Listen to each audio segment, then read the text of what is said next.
Buying U.S. real estate from a foreign seller? You might not realize it, but you, the buyer, could be on the hook for serious tax consequences if you're not careful.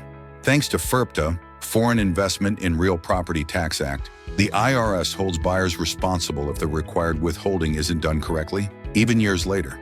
Here's the catch. If FIRPTA applies and the tax isn't withheld, the buyer, not the seller, faces IRS penalties and interest. It doesn't matter if no one told you. The IRS still expects you to pay. Rule of thumb: withhold first, ask questions later.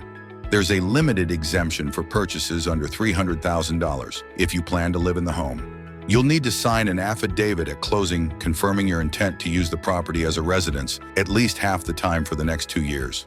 Miss that requirement, and the full 15% withholding applies. If the purchase price is between $300,000 and $1 million, the standard FIRPTA withholding is 15%. However, if you're buying the property as a residence and sign a buyer's affidavit at closing, the rate drops to 10%. No affidavit? The full 15% must be withheld.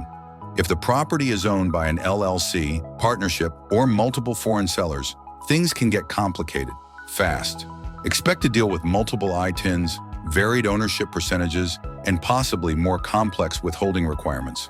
Once the buyer withholds and sends the funds to the IRS, their responsibility is complete. Whether the foreign seller files a tax return to recover any overpaid withholding is not the buyer's problem. To get a refund, the seller must file a U.S. return and have an ITIN. But if they don't, that's on them, not you. Buying from a foreign seller, you need to protect yourself. FIRPTA is complex, and the IRS puts the burden on buyers to get it right. Let Foreign Tax CPA help you avoid surprises, stay compliant, and close with confidence. ForeignTaxCPA.com. FIRPTA, made simple.